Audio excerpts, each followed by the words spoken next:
Hello and welcome to a brand new episode of Lowdown. Today I'm absolutely delighted to reflect and look back on some of the football musings for 2023 with no other than Liam Tharme of The Athletic. Liam, a big warm welcome to the show. Thank you very much, and an absolute pleasure. Liam, I believe you're back for the hat-trick appearance. Yes, yeah, no, the hopefully that's a milestone to go up on the wall. Bit like at Lords with Test cricket and the fifers and the hundreds. Hopefully it's the beginning of a long, long relationship with the podcast. Mm. But anyways, Liam, you know I'm a big fan of yours. Obviously, speaking of fandoms, you're a big Brighton fan. Picking up where we Mm. left off in October 2022, certain Roberto De Zerbi walks into the building at the Amex Stadium. His Mm. seagull side has captivated us in 2023. How has that been to watch as a fan?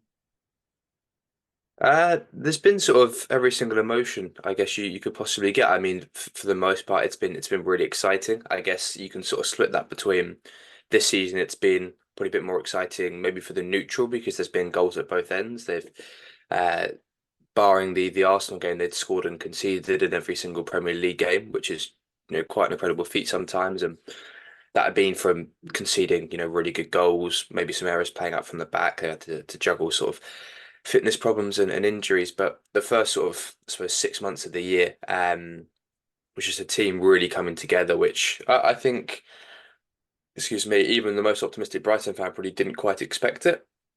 All happened very quickly. Of look, what was a young team in an experienced team. Moises Caicedo in his first full Premier League season. Um, Cody Matoma in his first Premier League season as well. Like Evan Ferguson coming through. And I've got the same with Jack Hinshelwood. I believe it's a record number of goals this calendar year for a team in terms of goals scored by teenagers.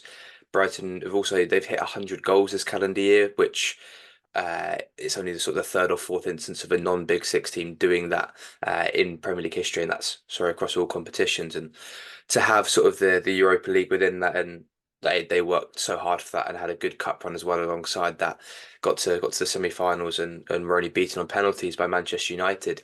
Um, yeah, they've become a lot more tactically flexible, and that's been a real big thing in the Europa League where they didn't win for the first two games. They lost the first game at home to AEK Athens and then were 2-0 down at halftime against Marseille. And Lewis Dunk spoke recently about that being a turning point. They pulled it back to 2-2. João Pedro equalised with a late penalty.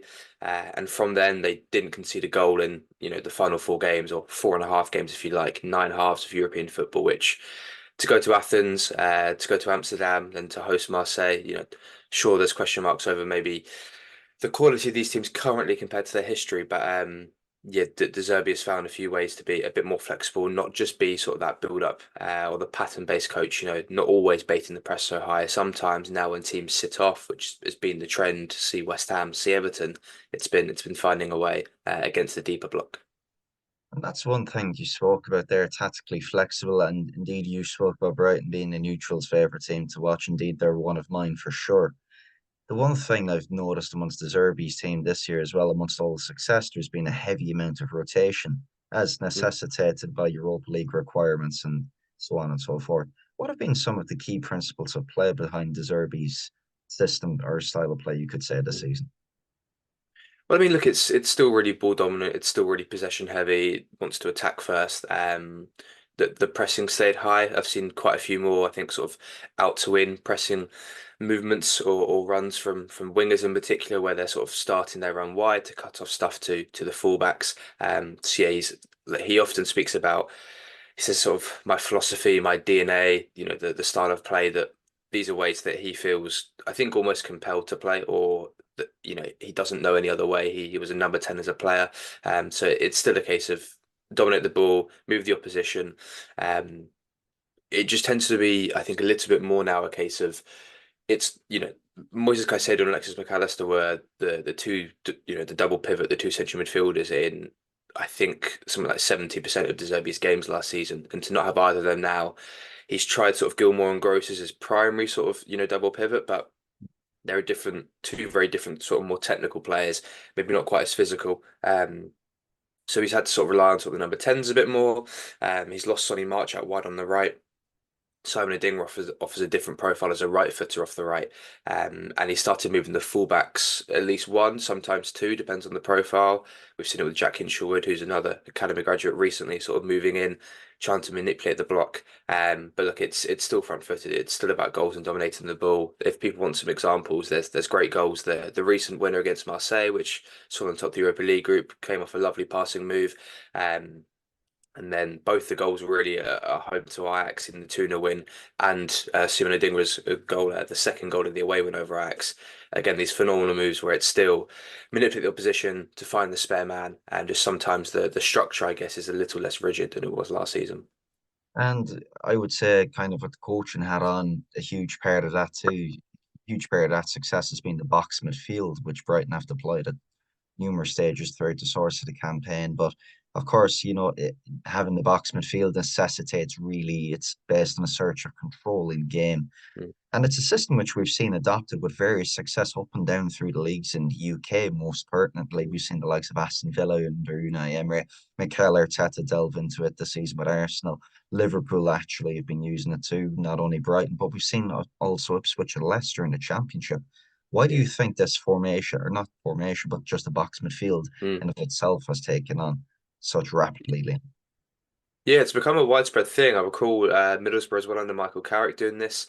Um, I mean, one, it often suits the profile of players that you get. I think we're probably seeing a bit of a fallout from a really heavy wing backs trend, sort of in the post Antonio Conte, sort of Chelsea 16, 17, I think it was, sort of era where you've got a lot of really sort of good attacking minded fullbacks who you maybe don't want in deeper defensive positions if they're not as good, or you just want them further forward because they might be really good in the final third, and that's where you want to then put them.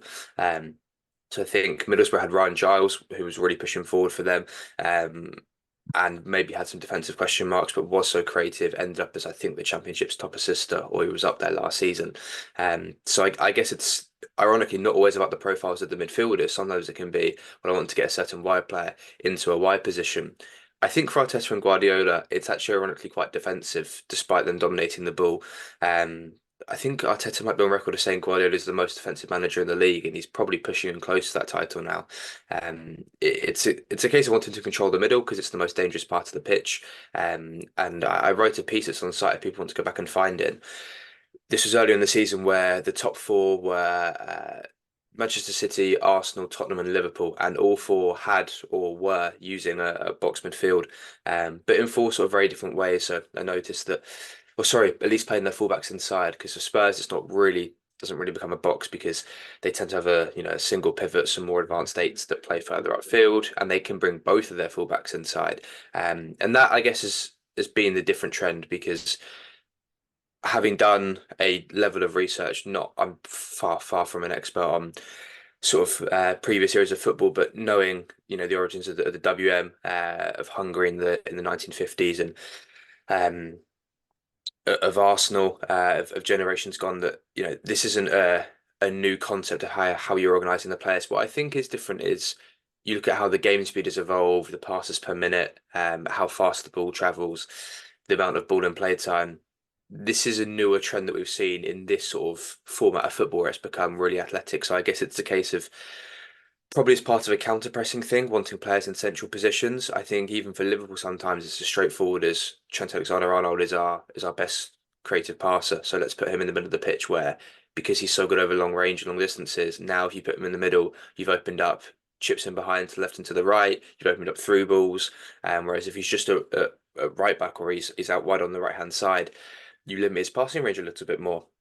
Whereas for Arsenal, I see it a lot more. And Zinchenko said this, I think, to Rio Ferdinand, where if he pulls inside into midfield, it's to take a player with him because a lot of teams, and I'm sure we'll discuss this, tend to press man for man now, or especially do when the ball goes one side and they lock on.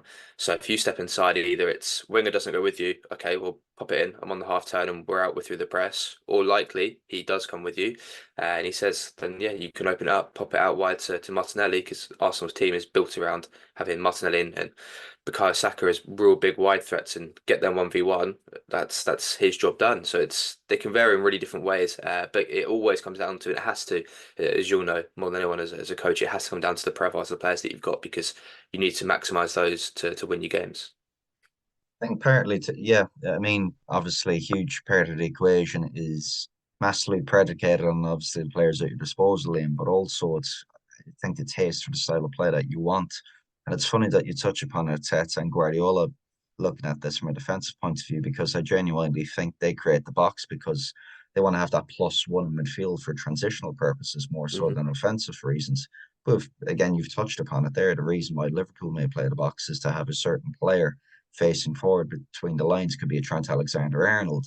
Other teams like Aston Villa, they'll play the box midfield because you notice they want key players or key spaces to arrive in too. So it's very interesting to see how that's evolved. Yeah, I think that's the job, at least I sort of try to give to myself now is looking just beyond what does the shape look like? And it's a case of who's doing what, why are they doing it? And then it's for me, it's why do I think they might be doing it like that? Because it can be very easy to sort of compare, especially statistically, and almost take the humanity out of it a little bit and go, look, at the end of the day, you can get very different players in different positions or different roles in the team. I think Villa are a great example because it also helps them having sort of number 10s or players that play more centrally because they've got one of the best channel runners in Ollie Watkins, and Musa Diaby is another player that can really explode out wide and go wide 1v1 or 1v2. So you don't really need wingers going in behind all the time or to go 1v1 because if your winger's going 1v1 out wide, well, then you don't really need a number 9 to run through like that. So I guess it's without sounding really surface level here, it's really just a case, and it makes sense of teams building their teams around their best players. And for some teams, that then works of we can get our best player into more creative positions, or as you say, we can overload, and maybe it's a more stylistic thing because how we want to play. Okay, we might give the ball up, so we're going to need to counter press. We've got players in position to foul, and it's as straightforward as that. And I guess you have to remember the human side of it sometimes and go, okay, these players might have very different profiles for different reasons. So that's been the focus for me. Yeah, and it's interesting too. You speak about the human side because I'd have to say now, well, for the first half of this Premier League season, I've never noticed a year that we've just had now, or season that we've had thus far, where the quality gap has been as narrow.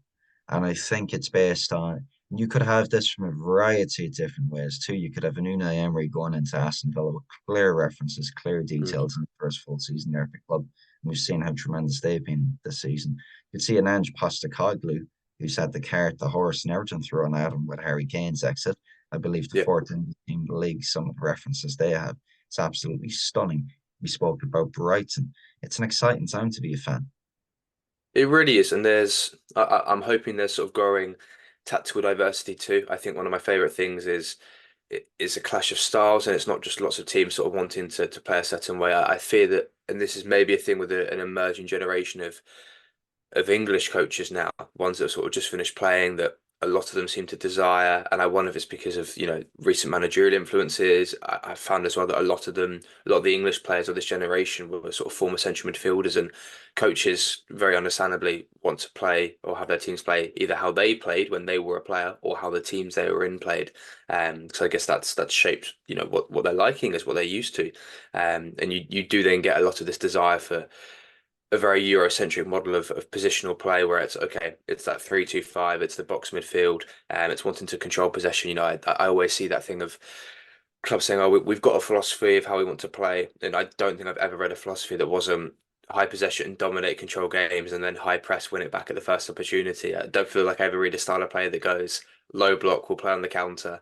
So I think that's where it can be most exciting. But at the same time, I do enjoy the games where, teams will go toe to toe and you'll get, I think at either end of the spectrum, either a real sort of matchup where they're going to exploit each other's weaknesses, or where you go, this could just be a game for the ages. I remember Brighton, Manchester City, I think back just after City had won the title, and in fairness, we're probably still drunk, but it was a great game because Brighton had sealed Europe, City were just prepping for the Champions League final, and it was a Premier League game that didn't really have anything riding on it, and it was just two teams that were still playing out, trying to build through, pressing high, and it was just like a love of the game situation. It was very pure.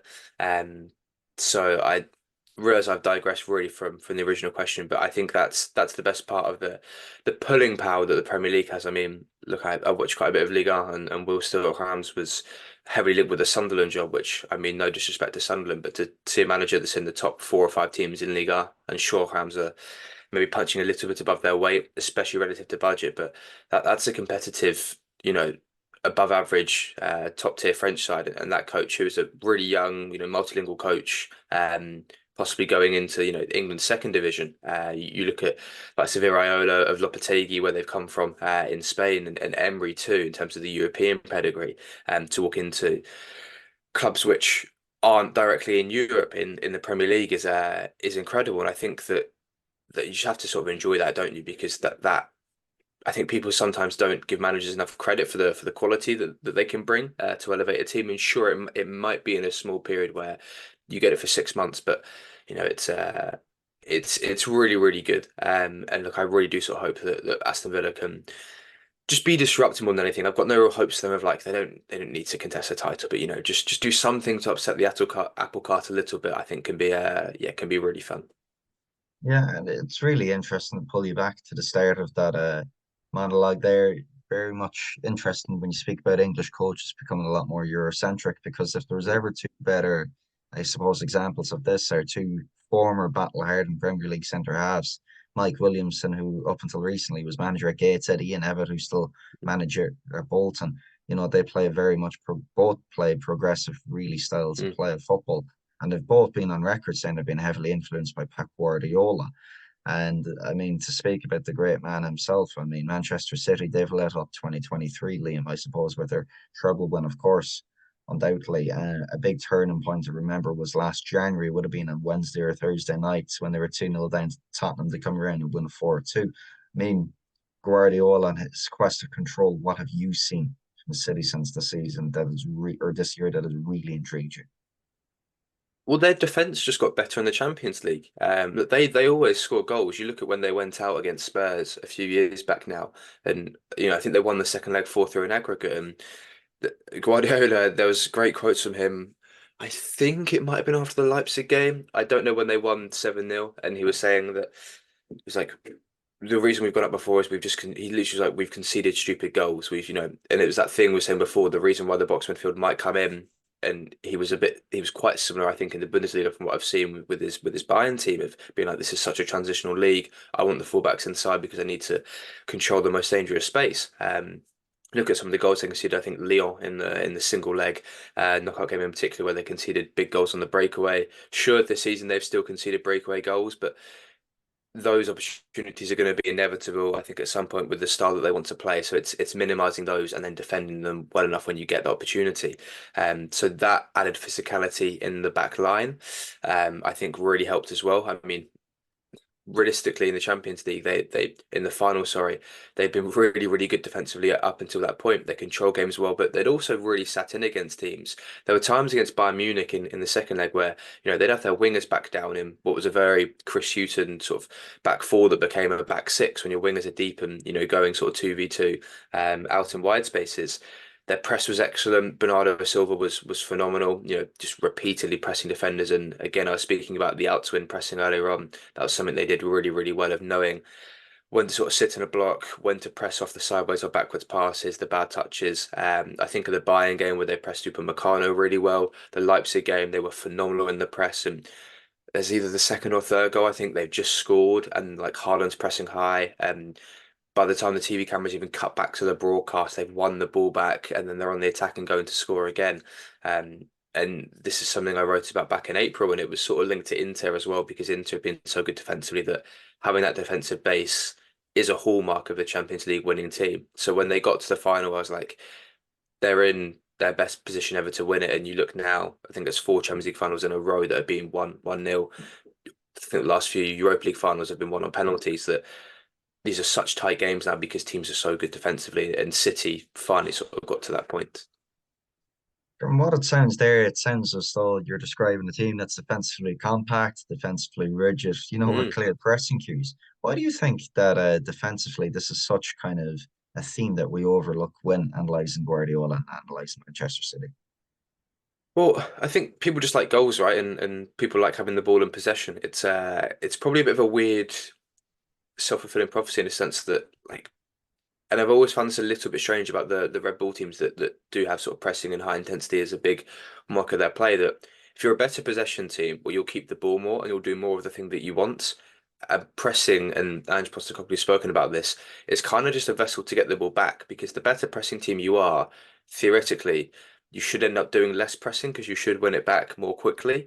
But look, I'd encourage anyone that wants to sort of get into analysis in a new form that I think out of possession stuff at times can be a little bit easier to work with, because players can be more experimental on the ball, they can be more reactive, but it can be a bit easy to identify shapes, to identify triggers of when players are moving. And it's a really important part of the game to appreciate that there's clubs now that even down at academy level will work with one coach in possession, one coach out of possession for an age group team. So you'll have how many age group teams you've got, double that. Because it's a really important part of the game now. It's part of the England DNA that's existed, since I think 2012, 2013, maybe just after the Triple P. So it's a really, really important aspect now. And I think, Arteta's doing similar with Arsenal now. They're getting those critiques of, oh, you're more boring. And I'm like, that is good from like a coaching perspective. And you'll know Conor better than anyone of being exciting and being a bit De Zerbi like sometimes can be great for a neutral, but De Zerbi doesn't really want that. He's not trying to make it sort of attacking like that at both ends and really open up. He's just more prepared to let that happen because he wants to dominate games, like Postecoglou, who said I'd rather win 4-3 than 1-0 because he just wants more and more goals. It's just what you're prepared to give up. And Guardiola and Arteta increasingly have been an awful lot more defensive. You're seeing the same from Arsenal now of winning games more narrowly. They're phenomenal out of possession. I mean, they pressed Brighton to death completely recently the weekend, and I've not seen a De Zerbi team press that well, or a Brighton De Zerbi team press that well, I think probably ever. It's really interesting you bring that up because I was just having flashbacks about the game in mind. But certainly too, Liam, yeah, as a coach, I mean, it really is counterintuitive, really, when you speak about pressing and you speak about defensive organization. Inherently there is a level and there is a certain level of appetite for risk involved. And I cast my mind just back to a few days ago, Arsenal Brighton. I'm sure as a Mm. fan, of course, you would have noticed too, but absolutely fascinating. At times you've seen Lewis Dunk follow Martin Odegaard all the way into the Arsenal penalty box, and vice versa with Gabriel Margalez finding Evan Ferguson all the way. That's just indicative of what was a fascinating watch last Sunday. But also, if we're to speak about pressing, there's been an awful lot of hybrid strategies out of possession. As coined by your own good friend John McKenzie there in the Yeah. TFO podcast. Liam, for these hybrid strategies, how best Mhm. would you describe them? Well, obviously the word hybrid there is pointing to the fact that it's a mix between things, and I'll do best to sort of explain how I think John sort of termed it, and it's something you'll see, yeah, across City, across Arsenal now, where it's a mix between wanting to press high, and that can be sort of player orientated, ball orientated. But often it will be teams generally tend to mix a lot of man for man stuff, and then once that's broken, it's dropping down into a more zonally based. Apart from maybe a midfield where you're likely to still man mark, but a more zonally based sort of mid block. So you'll see Arsenal do it a lot of. Sure, Gabriel will stay tight to Evan Ferguson and track him, when he drops almost into his own third. But if Brighton get through the press, Arsenal will drop down into that 4-4-2 mid block. Odegaard will probably go up top alongside Gabriel Jesus because I think they probably just got their best presser in Odegaard. And then that way, when Brighton trying to circulate, they can have a way of blocking the passing lanes, of condensing the space. Obviously, Villa are a great example of a team that do the hybrid part really well, with their really high line, and the way that it's not just high all the time, but the way that will pinch up and squeeze 5 yards, and suddenly it then catches loads of players offside. So it's really having ways of defending against the first phase of build up and then the second phase. Because I guess teams now have to be realistic, right? Of saying, okay, we want to press and turn it over, but if they play through us, we need a plan of how we're going to defend that because we can't expect to get it right every time. So fascinating, though, what that even means for your squad profile and type of player that you have within that system. It's Mm. fascinating. Absolutely. Look at, I think, was it Michael Owen recently saying about it's become ridiculously athletic, and that's definitely true. But I think it's mentally it's got to be a more difficult game to play as well because things are moving so much quicker.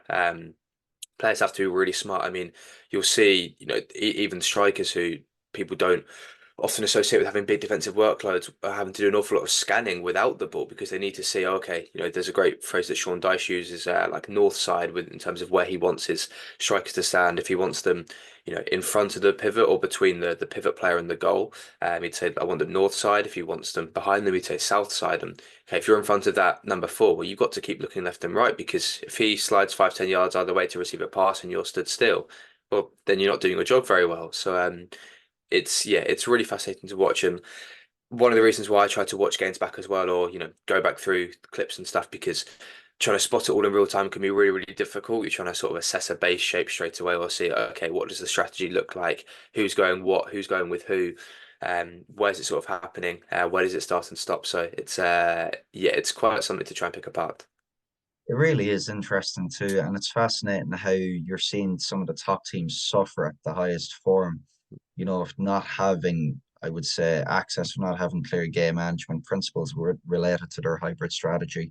Case in point, and it's a very unfair, I would say, case specified to Newcastle United, given their injury availability Mm. of late. But there's a few games that cast my mind back to, such as, for instance, the AC Milan game where with a depleted squad at home, you're 1-0 up and you lose the game by a goal. But Hmm. to sustain what they were doing for 90 minutes, with that high press was always going to be very, very difficult, especially with the amount of work that necessitates Eddie Howe's eights in that pressing plan. But then also you reflect back in the Carabao Cup quarter final recently against Chelsea, and you go a goal up, but you sit back into low mid block for a whole game like sitting ducks. I mean, where's the Hmm. fine goal between that link? Yeah, I guess it's my big take now is that squad depth is more important than it's ever been because I wrote about the Newcastle game against PSG where they obviously drew very late on and was like to not win a game and to have qualification taken sort of out of their hands in that way was really really harsh. But when you look at the shots that they gave up, and they were really good in the first half in Paris, I thought they pressed really high, really well. But as you say, they're really, their press is great, but it's a really narrow one. Their wingers come, edge of onto the 18-yard box, sorry, either side of the striker. The wingers generally are set to press two centre backs if it's a back four. And then you're, as you mentioned about the number eights, you're getting them making these huge diagonal sprints out to press the fullback, which Joe Linton in particular is just phenomenal at, eating up that ground so quickly. But you can't do that for a full 90 minutes. And it's, I guess, a thing now that teams and sports scientists have to work at in terms of pressing strategies because you need to find a way to play the game 60 to 90 minutes when that fatigue starts kicking in. And especially because Newcastle have had so many injuries and probably not quite yet got the depth that Howe wants, even though the squad quality in terms of a starting 11 is really, really high. But Alexander Isak sort of spoke about it afterwards. I think he said, look, we dropped in and defended a bit too early. And that was sort of my piece was that, look, they went to Milan and were fortunate, I think, to a degree to come out, with a point there that Pope made some really great saves. I think Rafael missed a few chances that they face a lot of shots. They face a lot of shots at PSG as well. And at some point, if you are, relying on teams missing tap-ins and not scoring goals, then okay, the way you actually end up drawing the game might be unfair or not fair, quote unquote. But if you're giving up that much, then at some point it's probably going to go. But as I've mentioned, that it's an easier problem to identify than it is to solve because you're then saying, okay, can you get the squad depth in? It would also maybe be a bit too much to say, look, just promote certain academy players because you want to do that, as you all know, at the right time for the player and in as optimal an environment as possible. And, chucking on a 17 or 18-year-old who's not kicked a ball in the Premier League into a Champions League knockout game, or not knockout game, sorry, but a group stage game away to France's top team and saying, right, I need you to get out and sort of press Akraf Hakimi relentlessly for 30 minutes isn't necessarily doable. So it's a balance clubs are going to have to try and strike now. It's interesting to see who's kind of mastering these game management principles at such a finite level. Like you look for the latest kind of breed that's coming through of young coaches, and my mind is directly taken to one Francisco Ferrioli, someone I know you've reviewed extensively this season at Nice. I mean, as of speaking, they were one of the very few teams that were remaining unbeaten in their respective league. That's now gone. Yeah. But you look at the tally this season, they played 17 games, scored 19, conceded eight, which Mm. necessitates maybe the games are a little bit dull for the neutral. But could you take us maybe through some of his key principles out of possession at least? Sure. I mean, I think Fario's been great. I didn't catch him when he was managing in Turkey, but I think from there his teams were a lot more open. he'll get lauded as sort of a De Zerbi disciple because he was a goalkeeper coach and an analyst for him at Sassuolo. But as we were speaking about De Zerbi earlier, Farioli really is principally at the opposite end of the spectrum. Now, I don't mean he's ultra defensive. He just seems to desire a lot more control. It's not about throwing everything forwards and risking it to keep scoring more and more goals. A lot of their build-up looks the same of a back four. It's a 4-3-3 in attack lots of the time with one defensive midfielder. But at times that'll be seven players in the defensive third and three on the halfway line. Um, he's got a really good front three in Telen Moffi, who's a great 1v2 number nine. Again, sort of has periods where at times it looks a bit better in transition.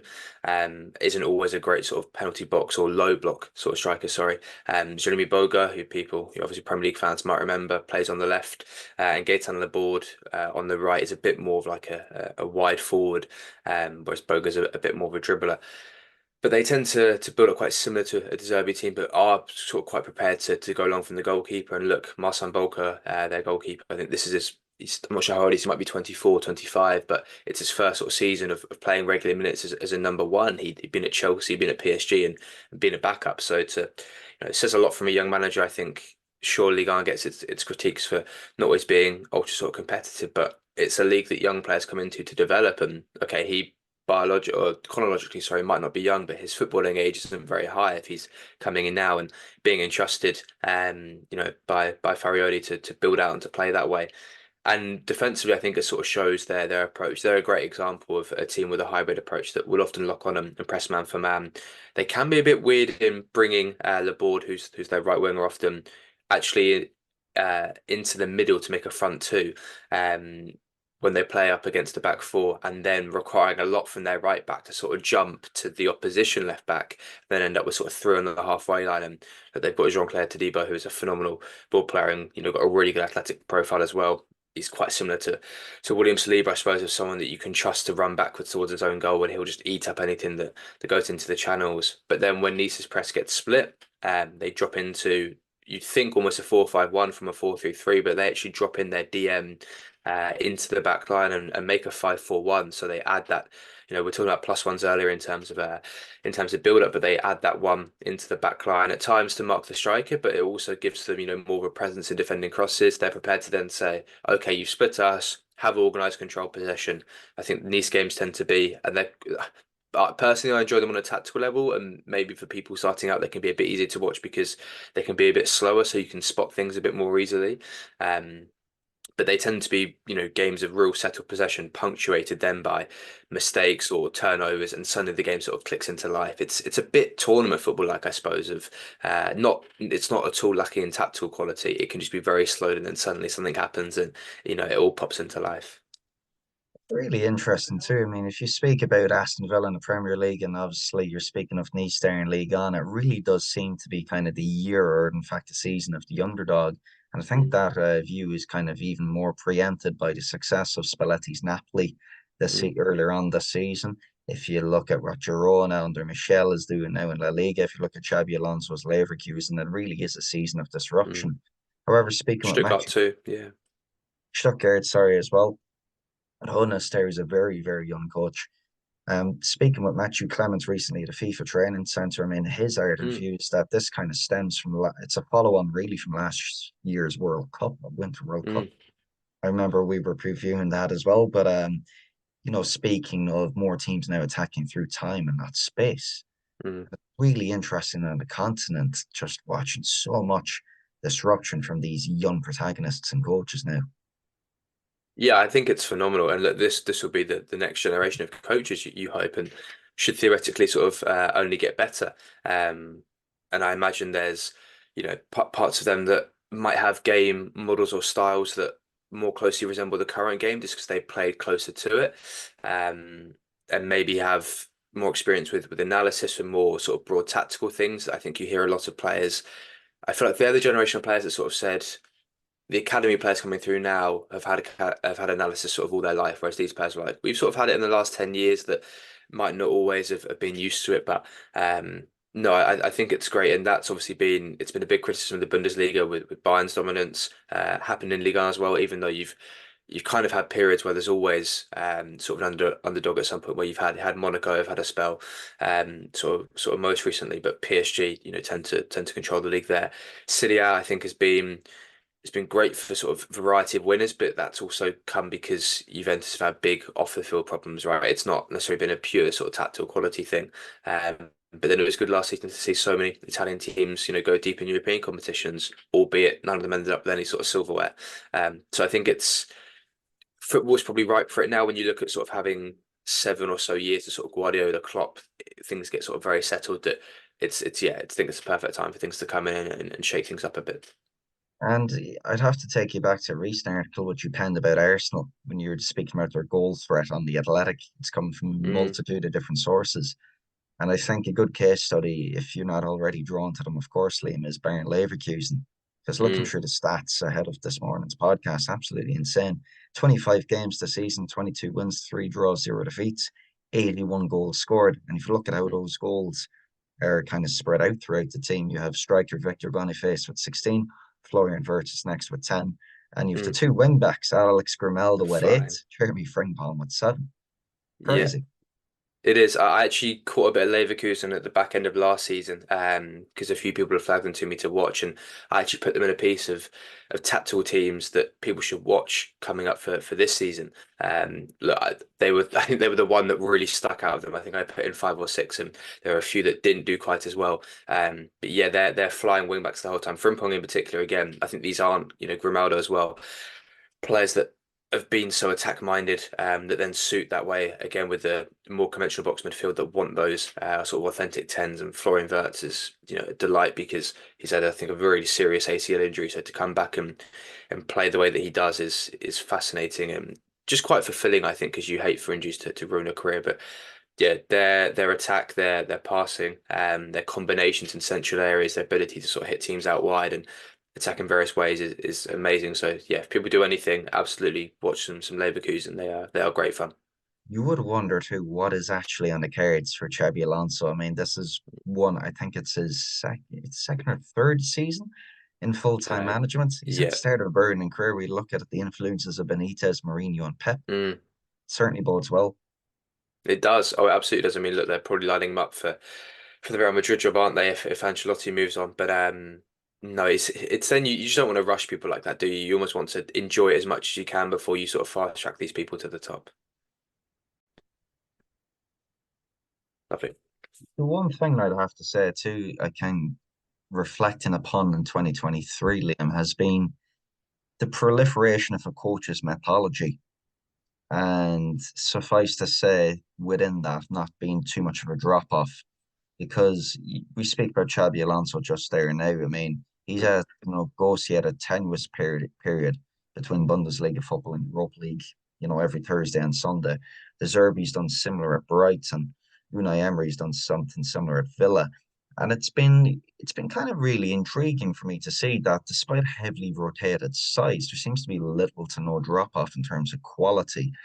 So for me, I think with one eye ahead on 2024, do we mm, see there being kind of more bang for your buck in with respect to a manager's mm, capabilities being more even exaggerated on a grander scale? Because you look back in previous years and there are studies out saying that a manager is only 10 to 15%. I think this figure was quoted in terms of team success. But I'd say heading into the new year with an even more mm. fixture list, with even more football, with even more longer games, that a manager has probably never been more as important. Oh, absolutely. And look, that's because the only thing I'd challenge on that is you use the word manager because I'd say that they're not managers, are they? These are coaches in the purest form. I can't remember the clip if I saw, but there was someone who got appointed to an EFL club recently and Michael said Beale, very specifically, that's the one, sorry, thank you. yeah, Yeah, he said, I'm a head coach. I'm not here to manage. That these are people that know how to develop players or know how to develop people, know how to develop teams. And that's because that they can implement and adapt these tactical structures. They can put on sessions to, improve technique.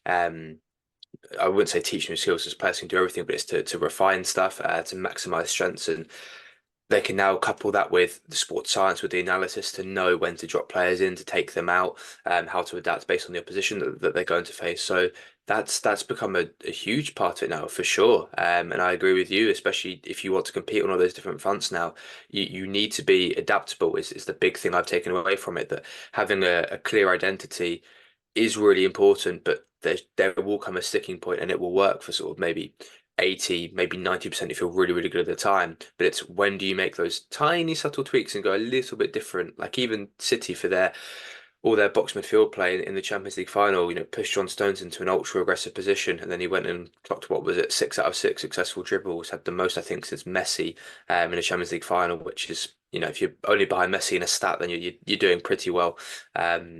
And that was because Inter play such a strong and solid 3-5-2 that drops into a 5-3-2. So having those principles, but being adaptable in a way that allows you to develop players in the team, I'm in complete agreement. Yeah, if you want to be as competitive as you can and win multiple trophies and finish up in the league, you've got no other choice now. And it's been really interesting too, kind of you see the return of the number nine, albeit Mm, briefly, has kind of preempted a rise back with respect to the goals being more evenly distributed. Speak of I would say an offset consequence of the box midfield being you want to funnel an awful lot of play out wide, which a positive unintended consequence of that has been the return of the dribbler or the winger 1 versus 1 getting by on the outside or taking a man on yeah. his inside. I mean, tactically, obviously, we spoke about it a lot today with respect to the box, with respect to out of possession strategies. What do you think is the next kind of logical evolution, and what trends do you expect to see in 2024? Yeah, it's difficult to chart. I mean, the one thing that you mentioned there with the winger is the amount of wingers that are having success now and being a two-way winger. I'm thinking Karim Matoma is making a career off of it, of those ball and dribbles. Jeremy Doku is doing it in France and is now, people loving him in the Premier League.